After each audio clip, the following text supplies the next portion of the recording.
Hi అండి అందరికీ welcome to Kommasani presents. ఈరోజు మరొక హెల్దీ రెసిపీతో మీ ముందుకు వచ్చేసాను. ఈ వేసవిలో ఈ రెసిపీ సూపర్బ్ అండి. బ్రేక్ఫాస్ట్కైనా, లంచ్కైనా, డిన్నర్కైనా చాలా బాగుంటుంది. ఈ వేసవిలో చెమటలు పట్టకుండా, పిండి రుబ్బే పని లేకుండా, చట్నీలు చేసే పని లేకుండా, డీప్ ఫ్రైలు చేసే అవసరం లేకుండా చాలా సింపుల్గా, చాలా హెల్దీగా మనము ఈ బ్రేక్ఫాస్ట్ని అయితే ప్రిపేర్ చేసేసుకోవచ్చు. సో ఎలా తయారు చేసేసుకోవాలో చూసేద్దాం. ముందుగా దీనికి కావాల్సింది అయితే ముఖ్యంగా బార్లీ గింజలతో పాటు మీరు ఎలాంటి చిరుధాన్యాలనైనా సరే తీసుకోవచ్చు. నేనైతే ఇక్కడ పెసర్లు, బొబ్బర్లు తీసుకుంటున్నాను. మీరు రాజ్మా కూడా తీసుకోవచ్చు. ఈ మూడింటిని కూడా ఈక్వల్గా అన్నిటిని కూడా సేమ్గా ఉండేటట్టుగా తీసుకొని ఒక గిన్నెలోకి వేసేసుకొని ఇవన్నిటిని బాగా కలిపేసేయండి.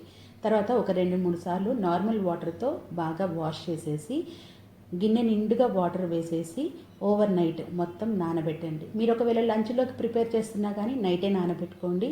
డిన్నర్కి ప్రిపేర్ చేసుకుంటే మాత్రం మార్నింగ్ నానబెట్టుకుంటే సరిపోతుంది. చక్కగా నానిపోయేటట్టుగా ఉండాలి.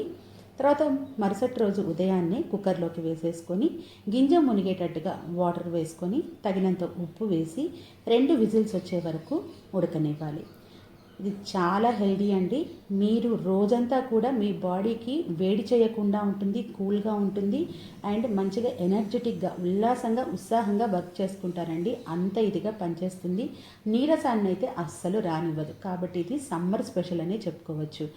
ఇవి ఉడికే లోపల మీరు మధ్యాహ్నానికి ప్రిపేర్ చేస్తున్నట్లయితే వెజిటేబుల్స్ యాడ్ చేసుకొని కట్ చేసుకోండి. నేను మార్నింగ్ కోసం ప్రిపేర్ చేస్తున్నాను కాబట్టి ఉల్లిపాయను తీసుకొని సన్నగా తరిగి పక్కన పెట్టుకోండి. అలాగే పచ్చిమిరపకాయలు, కాస్త అల్లం తురుమును కూడా తీసుకొని, అలాగే కరివేపాకు, కొత్తిమీర ఉంటే వాటిని కూడా పక్కన పెట్టేసుకోండి. ఇలా ముందుగా అన్నీ ప్రిపేర్ చేసి పెట్టుకోండి.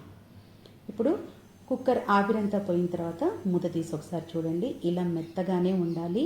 మనం గుగ్గిళ్ళ కోసం చేసుకున్నట్టు దేనికదే విడివిడిగా ఉండద్దు. ఇలా ఉంటేనే దాని యొక్క టేస్ట్ అనేది చాలా బాగుంటుంది. బార్లీ గింజలు కూడా హెల్త్కి చాలా మంచిది. ఈ కన్సిస్టెన్సీలో ఉండేటట్టు మాత్రమే చూసుకోండి.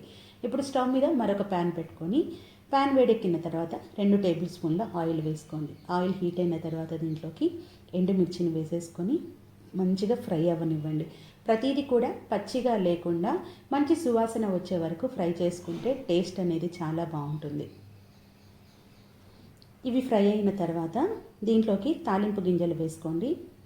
ఒకవేళ పళ్ళు లేని వాళ్ళైనా, లేదంటే ఈ పచ్చి శనగపప్పు నమల లేకుండా ఉండేవాళ్ళు, లేదంటే ఇష్టం లేని వాళ్ళు వీటిని స్కిప్ చేసేయచ్చు. ఆవాలు, జీలకర్ర, పచ్చి శనగపప్పు, మినప్పప్పుని కొంచెం కొంచెంగా వేసుకోండి. దీంట్లో ఏది ఇష్టం లేకపోయినా కానీ స్కిప్ చేసేయండి. ఇంకా బాగా తాలింపు వేసుకోవాలి అనుకుంటే దీంట్లోకి పల్లీలను కూడా వేసుకోండి. కాకపోతే హెవీ అయిపోతుంది కాబట్టి చూసి వేసుకోండి. ఇవన్నీ కూడా మంచి సువాసన వచ్చే వరకు ఫ్రై చేసుకున్న తర్వాత మనం కట్ చేసి పెట్టుకున్నటువంటి ఉల్లిపాయ, పచ్చిమిర్చి, అల్లం తరుగు, అలాగే కరివేపాకుని మొత్తాన్ని వేసుకోండి. ఒకవేళ మీ దగ్గర ఉంటే కొత్తిమీరని కూడా ఇప్పుడే వేసేసుకోండి. ఇవి పూర్తిగా ఫ్రై అవ్వాల్సిన అవసరం లేదు.